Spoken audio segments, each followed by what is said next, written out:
Hey, good morning guys. I am back here with another video. I was considering doing this as a live stream, but knowing my luck, the phone will ring and I'm going to have to answer that. Mainly because I will be getting a phone call letting me know, hey, I'm at work and everything, and that's going to be from family, of course. But anyway, I wanted to come on here because, last night when I did my review on the first Raw on Netflix, and I want to thank you guys so far for the amount of views it is getting. It's not as much as, let's say, a JD or just Alex or a Solomonster would get, but still, I want to thank you guys for the views it's getting, like right off the bat. And basically, the reason I wanted to come on here is one of the things, like I said, that I talked about, and everybody else has been talking about this too. And Andrew Baydella has been talking about it. Other people have been talking about it, probably more so than I think anybody would like to give credit for. Last night with Raw on Netflix, there was a lot of complaining, believe it or not, with the fact that the presentation felt like, basically the presentation, it had basically like a PLE, a WrestleMania Lite, if you will, LITE, WrestleMania Lite, like feeling. And basically the presentation not only gave off that kind of aura, but the one, along with the matches that accompanied it, but the one thing that was a common complaint with a lot of folks was it felt like WWE had gone off, I guess you could say gone off script, if you will. Basically, to them, it felt like WWE, decided not to follow through on some of the stories. Now, some of the stories they did follow through on. With the Tribal Combat and Rhea and Liv, those are stories, feuds that they needed to put a cap on, or at least, in the case of the Tribal Combat, put the finishing touches on this recent chapter before beginning the next chapter, which is going to be on the 27th. It'll be on the 27th in a few weeks, the Raw on Netflix before Saturday night's main event. So they wanted to put a little bow on that chapter before opening the next chapter, which I think is going to begin on January 27th with the whole bloodline situation and so on. And as far as Liv and Rhea goes, they wanted to put an end to that storyline, or at least the chapter they were currently writing. They wanted to put an end to that before heading into the next chapter of this rivalry, because you cannot tell me that this match where Rhea became women's champion again is going to be the last match. Liv's got like what two wins over her technically. Well, Rhea's got a win via disqualification at Bad Blood. Well, Liv's got a pinfall victory over her from SummerSlam, and then you look at Survivor Series and everything. So it's basically one of those situations, and that was the wind outside. It's kind of windy right now today. But basically it's one of those situations too where even though they advertised last night as being like the final match where it's going to end and everything between the two, it's far from over. What we just got last night, like I said, was just the ending of their chapter, of one of the last chapters in their little short story, or their year-long story. And I think the culminating chapter is going to come around Royal Rumble and Saturday night's main event, where Liv will get her rematch, or it's going to be Raquel challenging for the title. That's just my my theory, my opinion on that. But again, there was story in there. Drew McIntyre against Jey Uso. Yeah, the way, they kind of abruptly went in transition to the back afterwards, after that match. Yeah, like I said in the review, that's something they still have to work on. That's going to be all about timing, because you're switching from, cable linear television to streaming. So it's going to be a difference in how you do commercials, transitions, And even the same goes when you go from one cable network to another. You're transitioning. You're still basically trying to work out the kinks as to the timing issues and everything.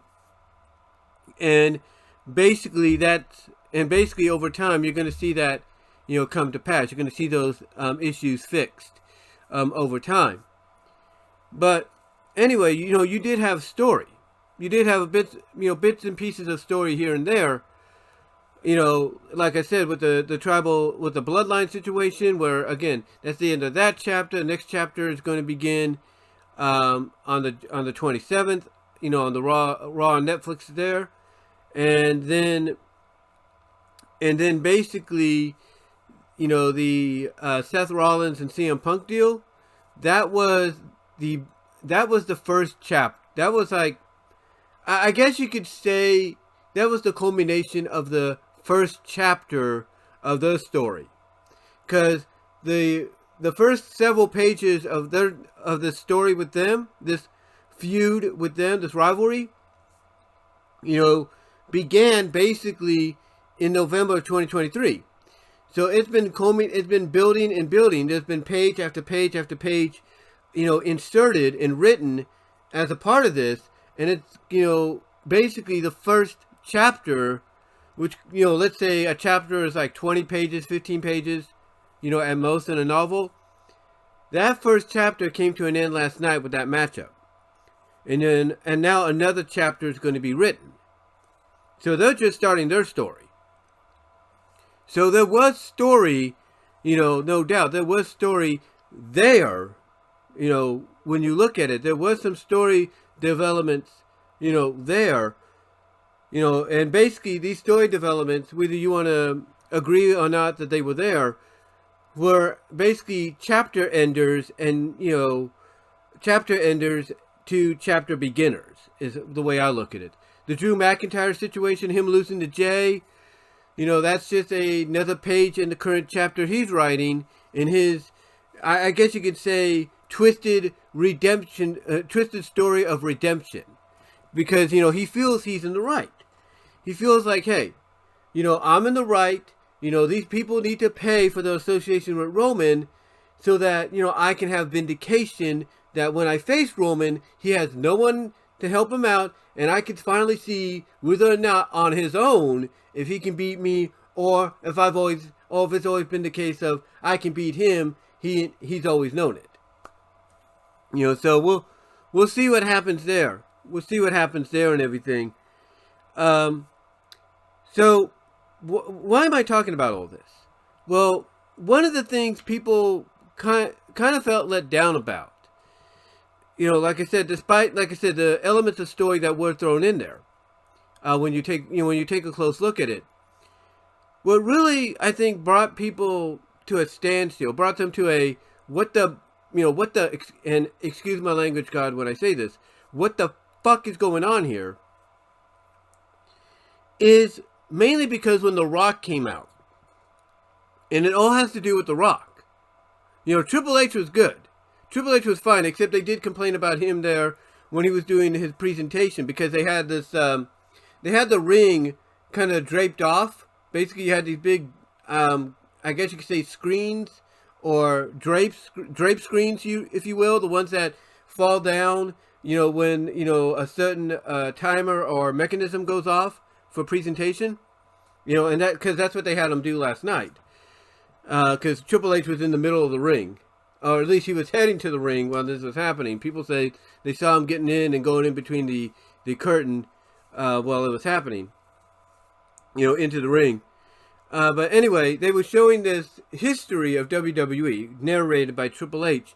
And the one thing people complained about was he was bringing up heel, he was bringing up face, bad guy, he was bringing up good guy. He was basically saying a lot of words that kayfabe-wise, you shouldn't be saying. But he noted in a press conference, in the post Raw and Netflix press conference, he noted there that, hey, we're not hiding who we are.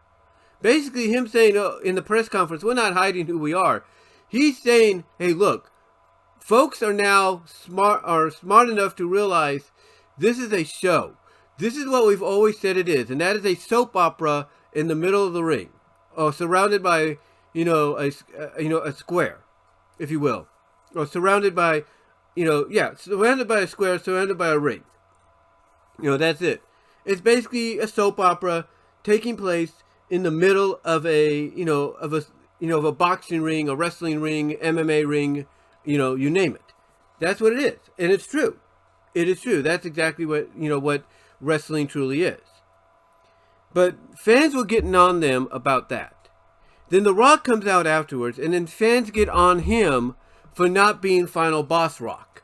Instead, he was Dwayne. He was TKO Rock. He was People's Champ, genuine, down to earth, People's Champ, real, reality People's Champ, legit People's Champ, High Chief Suilla. Now that's what it's called, as a High Chief in Samoa and Polynesian. High Chief Suilla, Dwayne The Rock Johnson. He wasn't The Rock. He wasn't Final Boss. He was Dwayne Johnson, High Chief Suilla, I think. I think that's what the name is. The name that they gave him. But people were complaining about the fact that he was joking around with Cody Rhodes. There's a clip, on his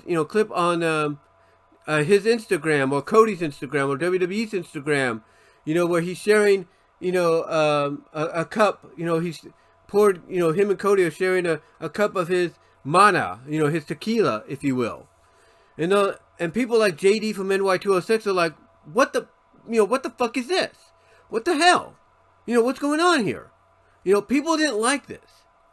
Now, for JD from NY206, first of all, my prayers and condolences go out to JD during this situation, because he and his family have been dealing with some personal issues. They've had a loss in the family and everything. So, the day of the debut for Raw on Netflix, he had to go take part or attend basically the services for the family member that they lost. So my prayers and condolences go out to JD and his family. But you could tell that emotionally, he just has a lot on his heart and his mind.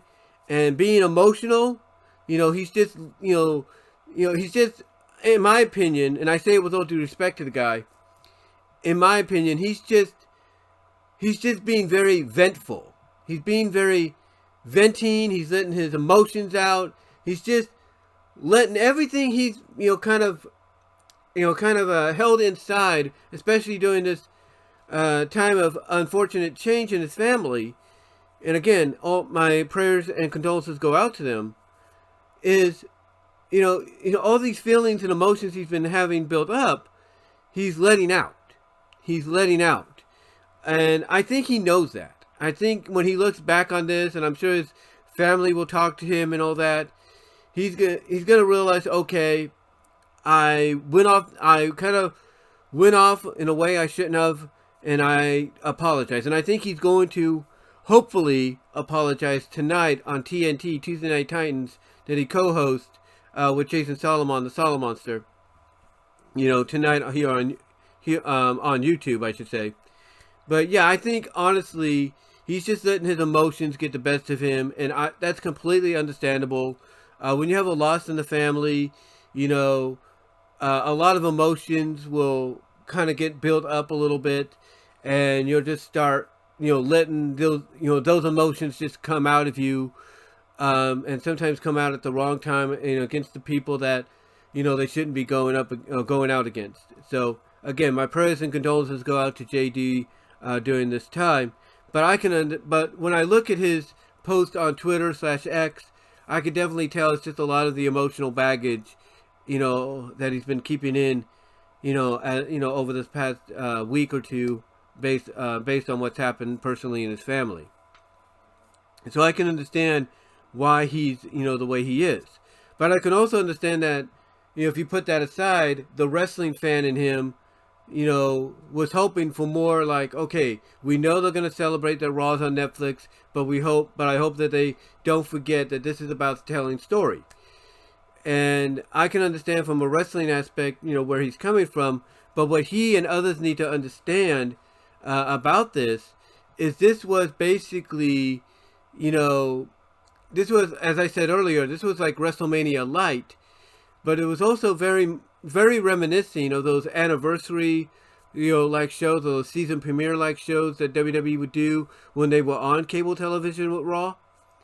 And basically, the focus was to, during those season premieres, even if they were under Vince McMahon, even when they were under Vince McMahon, basically those season premieres or those returns from one network to another, like they did with USA, with Homecoming, those are basically to reintroduce, if not introduce, the product to a new audience or to an older audience that missed out on them being somewhere else. Like, you can't tell me folks that, heard about Raw going to TNN, Spike, if you will, now Paramount Television. You can't tell me that, they weren't upset at the fact that, where they live, they could probably not have access to Spike TV, because some regions, even at that time, didn't, and some regions didn't have access to USA.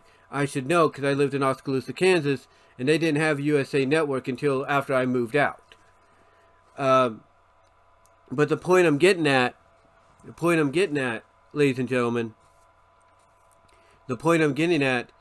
is essentially, basically, when they went back to USA, they called it Homecoming, and they made a big celebration out of it, and they were doing it in a way to, they had big matches, and it was very pay-per-view, PLE presentation, WrestleMania Light presentation, if you will.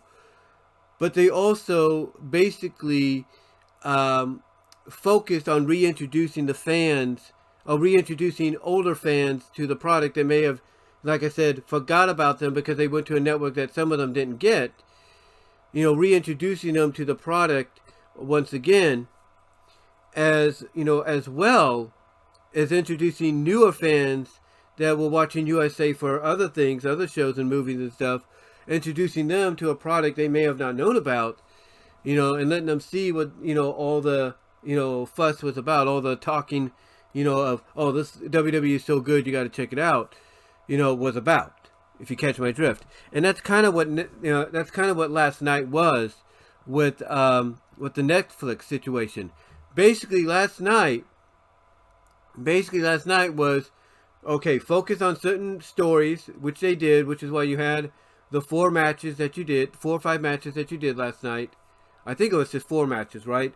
Let's see, Roman, let's see, Rhea, let's see, Jay, and but basically 4 matches. That's what those 4 matches were.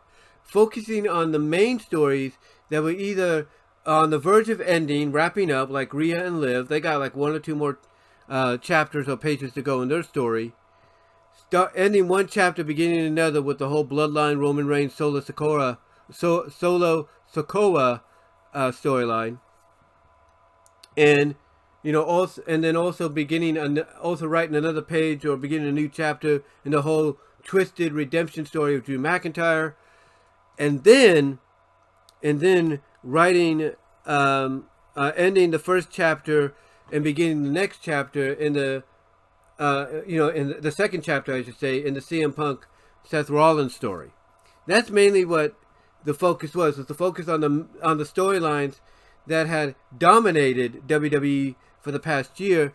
Put an exclamation point on those chapters for the time before going into the next chapter, as well, or like start writing the final pages to a story, to a current story that is on the verge of ending, like Liv and Rhea. The thing I'm getting at is, we kind of had a similar vibe, in the presentation with its debut on Netflix, similar to like Homecoming and all that. Remember Raw Homecoming in 2005 was very similar to an extent. But here, like I said, and here I should say, you felt you had a similar situation, you had a similar vibe, if you will. And it's also one of those shows that basically you put a lot of other storylines and, characters, character developments and all that, character arcs and everything, you put that on hold for the time being. Because getting back to Rock, fans were upset at the fact that he, like I said, was, on an Instagram post sharing, his Mana Tequila with Cody Rhodes. He was just being, not the final boss Rock. He was being legit corporate TKO member of the board of directors, Dwayne The Rock Johnson, High Chief Suilla, if you will, Suilla of the Polynesian Samoan tribe. He was being that Rock. And I think, again, it kind of bothered people. And everything. But one thing that Triple H pointed out, and I think somebody said this in a comment to JD when he was venting his frustrations and everything because he has all this emotion built up. And again, my prayers and condolences go out to him and his family. One thing one fan pointed out is Triple H said during the press conference that next week they're going to return to the regular programming. Basically, Triple H in the press conference, according to his fan, is telling folks, hey, don't worry.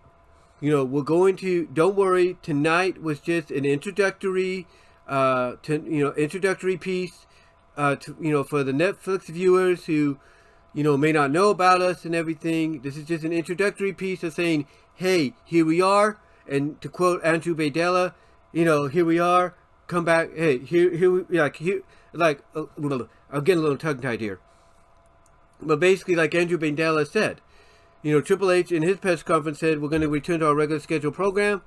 Andrew Baydella said, look, all the stories were just put on pause for this week because this was more of a introductory to the Netflix viewers that may not know about wrestling that much. That, hey, here's what we got to offer, and we hope you'll come back and check it out next week. And then that's when they could start doing the story arcs once again, and you got to give WWE credit, because when that happens, you got people like Michael Cole and Pat McAfee and others that will catch folks up to, okay, this is what's going on with Braun Breaker. This is what's going on with Naomi and Bianca, into an extension Jade. This is what's going on with, Shinsuke and LA Knight. This is what's going on with Damage Control and Io Sky and so on.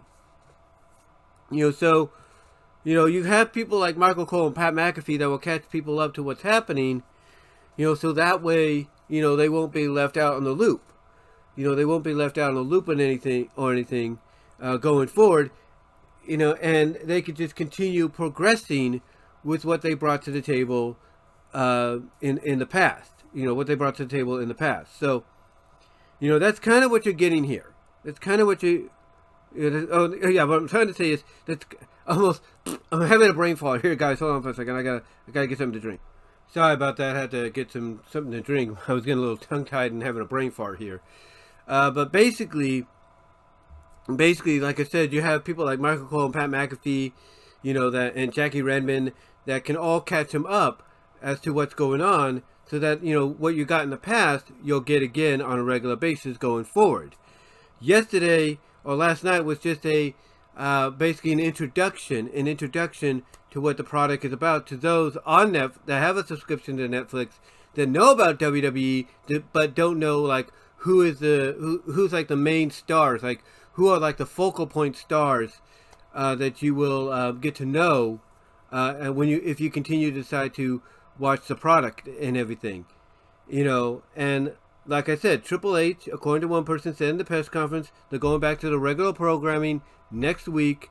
And Andrew Baydella, what he said is that things will get back to normal next week as well. Everything was just on pause for last night. And that's why you had The Rock act the way he did. That's why you had Triple H say the things that he did. Basically, it's to introduce the product to the Netflix audience that may not watch wrestling on a regular basis. It is to present them with an idea, of what the product is about, who certain people are, and everything, as well as also say, hey, you've heard about The Undertaker? Here's The Undertaker. He's part of WWE. He's been part of our history. Oh, you've heard about Hulk Hogan, right? Here's Hulk Hogan. And so on. And you heard about X-Pac. Here's X-Pac. back and forth, stuff like that. Kind of bring out certain names needed to kind of say, yeah, these guys are part of WWE, the same WWE, WWF that these newer stars like these Rhea Ripley, Roman Reigns, Damian Priest, and all of them are part of. CM Punk and everything are a part of. That's why these legends were brought in. That's why they were focused on as well. As well. Now, did some of the legends need to be there in person? No, I do agree with that. I mean, Hulk Hogan going out there, Hulk Hogan's Hulk Hogan. And if he's going to have his beer sponsored by WWE and TKO, he's going to have a little leeway whether or not he wants to show up or not in the future. I guarantee maybe he's going to be told, look, Hulk, we need you to hold back a little bit, when it comes to your appearances, because after what we dealt with last night, hearing those boos, we don't want to deal with that again. So it'd be best if you just hold back a little bit, and we'll just wait to see if we bring you back in the future. Hopefully, in a city, in a state that, won't boo you right out of the building. Because, again, like I said in the review, they were in Orange County yesterday. Orange County, which is home to LA, Los Angeles, Inglewood, and so on. And California, of course, is very Democratic state. They're a very Democratic state. And basically, Hulk being a supporter of, the president-elect who's going to be inaugurated, going to be going back in 13 days, 12 and a half days. Basically him supporting, DT, if you will, doesn't make him very favorable with a lot of folks, we'll put it that way. And some people say it's not political views and all that, and that might be true, but I think part of it was. And I think that's why he got the reaction that he did when he came out. But yeah, people need to understand. Last night was an introductory of what WWE is, what Monday Night Raw is, to it wasn't just a reintroduction to the casual fans who've been following even when it was on its final days on USA, or maybe a reintroduction to the hardcore fans who expected more wrestling than anything else. But it was an introduction to the to basically the semi-casual wrestling fans that have Netflix that would rather watch other things than wrestling on Netflix, basically saying, here's what we got to offer, here's what our show's about, we welcome you to come back if you want to. So that's basically what it was. Next week, it'll be totally different. It'll basically be like the regular Raws you're used to seeing, maybe with more oomph here and there, of course, but it's going to be back to the regular Raws. Whether or not it's going to be at 3.5 hours like it was last night is a different story. Like I said in my review, I think it's going to probably range from 2 to 3 hours at most. I would say from 2.5 hours to 3 at most is what you're going to look at with the Monday Night Raws going forward. They can say Raw is going to be 3 hours just like SmackDown, but according to reports, SmackDown's going back to 2 hours. Obviously, the 3-hour format didn't work, and they're going to go back to 2 hours.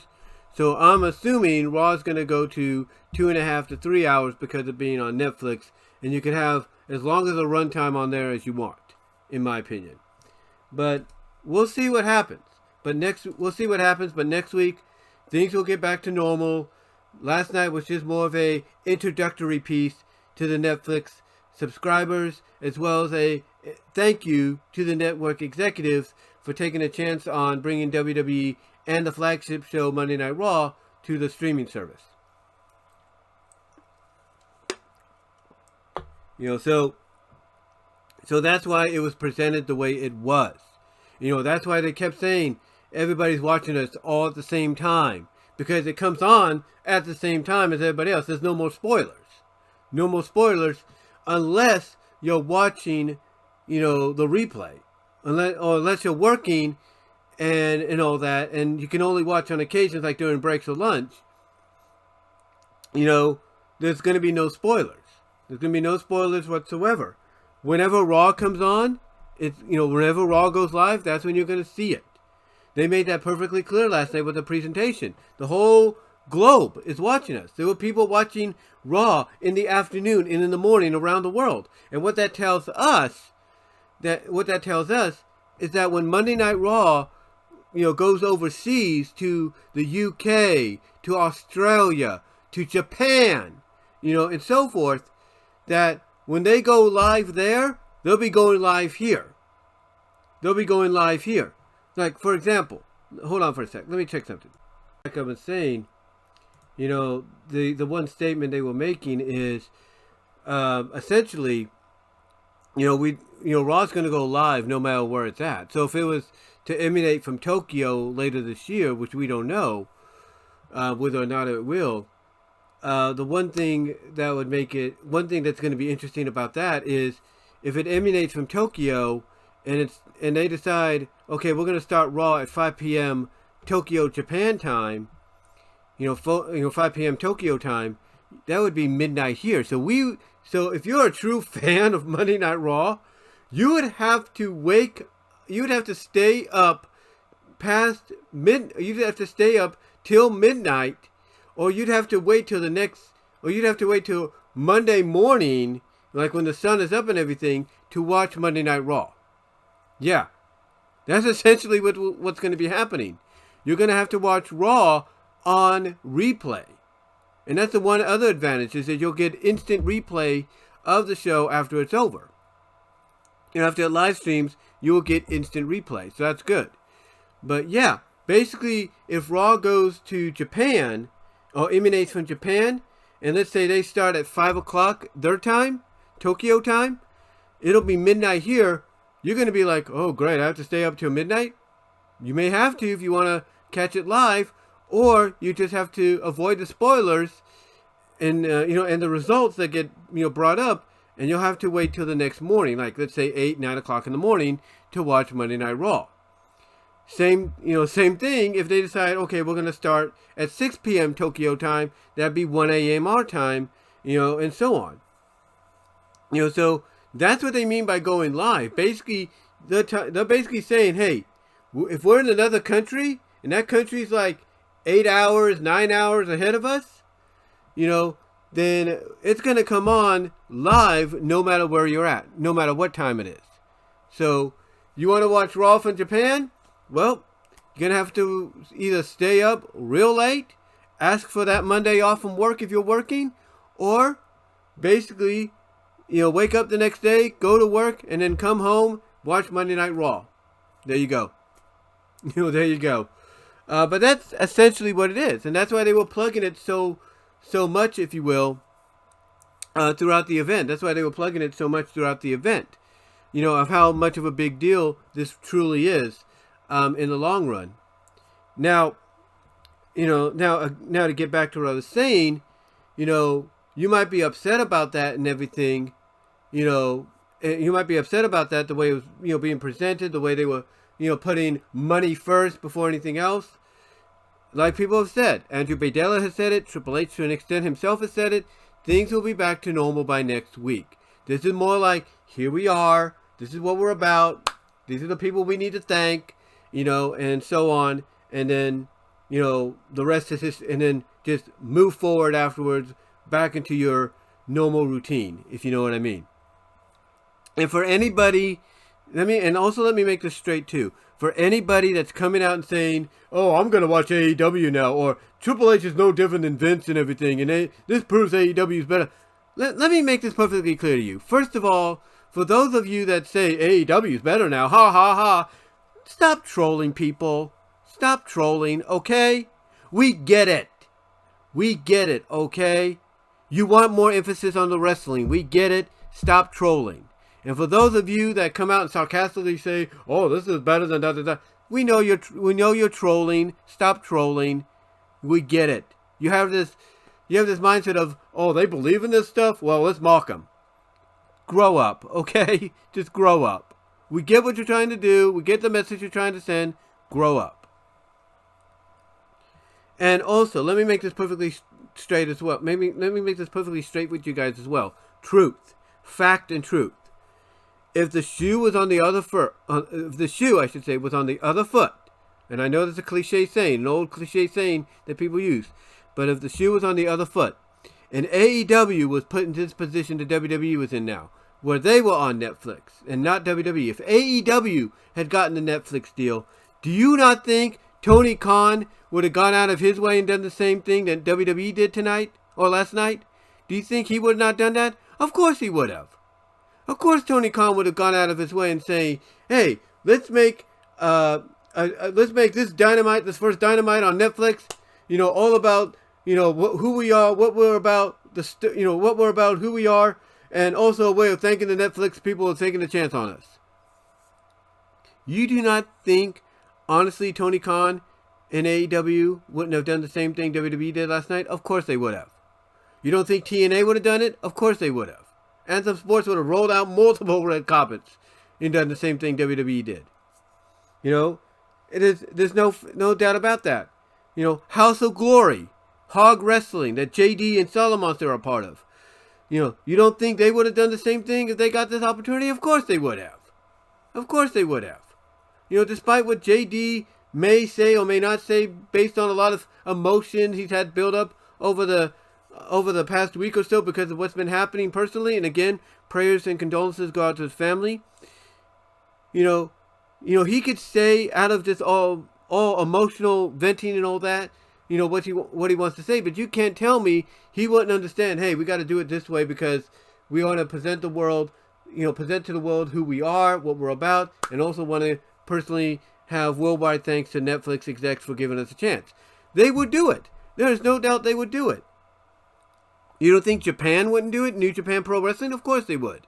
You don't think, AAA in Mexico and CMLL in Mexico would do it? Of course they would.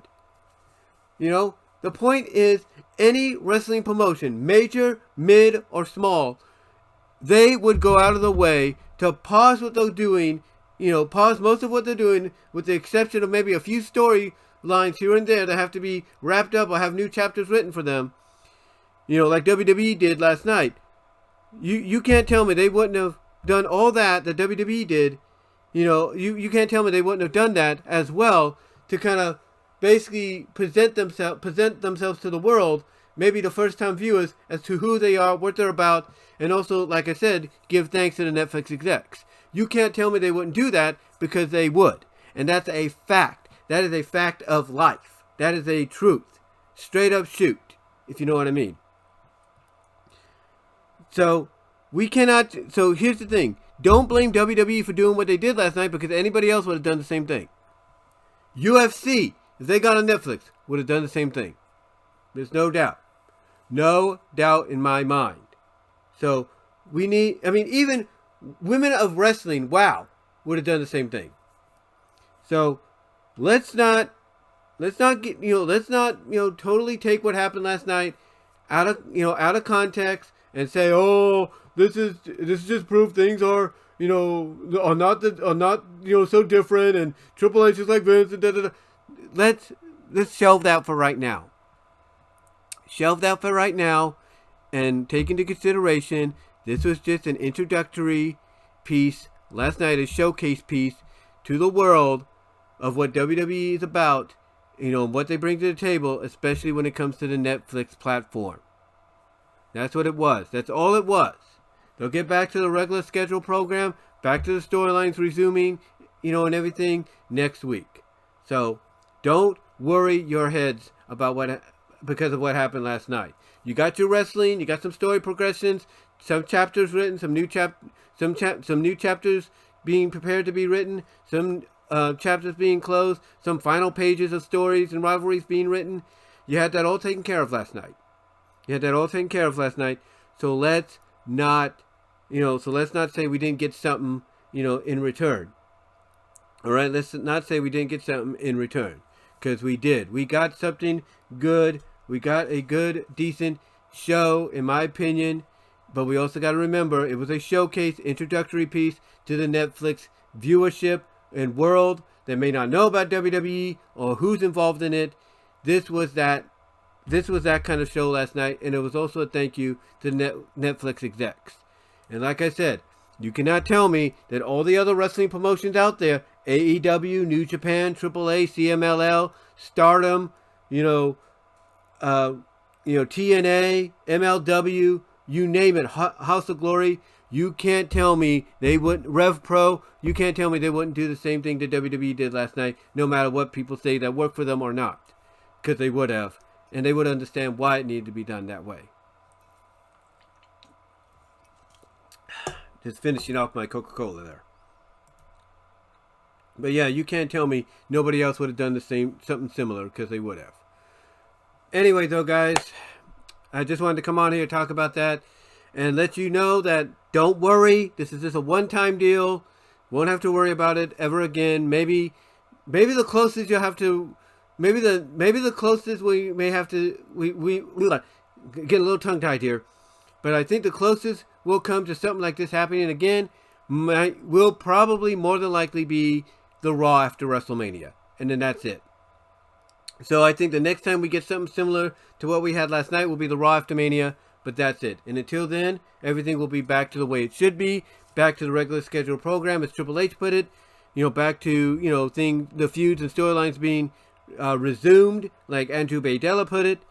And like I said in closing, you cannot tell me AEW, TNA, Rev Pro, MLW, House of Glory, AAA, CMLL, New Japan, Pro Wrestling Noah, All Japan, any Rev Pro, all these promotions, if they were in WWE's shoes last night, you can't tell me they wouldn't have done the same thing, because they would have.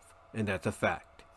Once again, my prayers and condolences go out to JD from NY206 of Off the Script and his family during this time of change. Unfortunate change, that is. So my prayers and condolences go out to you, JD. And that's about it, guys. That's all I can really say for this. Let me know what your thoughts are down below. Comment if you like. Again, I do apologize for that little moment in between where I thought I had paused it to look up something. Obviously, I didn't. So if I leave it in there, I do apologize for that. If I don't, you'll know when I edited it out and everything. But anyway, though, guys, thank you all for listening and watching. Comment down below, like the video, ring the bell for notifications, subscribe to the channel, click on the links in the description to check me out at all the other places across the internet, from all your favorite podcast affiliates to rumble.com at BW Roses, Odyssey.com at BW Roses, VENMO at BW Roses. I got a Venmo and a Cash App if you want to help donate there. Also check me out at Divanart.com at BVW1979. Also check me out at also check out my Teespring store as well for merchandise you can't get anywhere else, and at inkbunny.net as well. But guys, until next time, let me know what your thoughts are, and until then, I am out.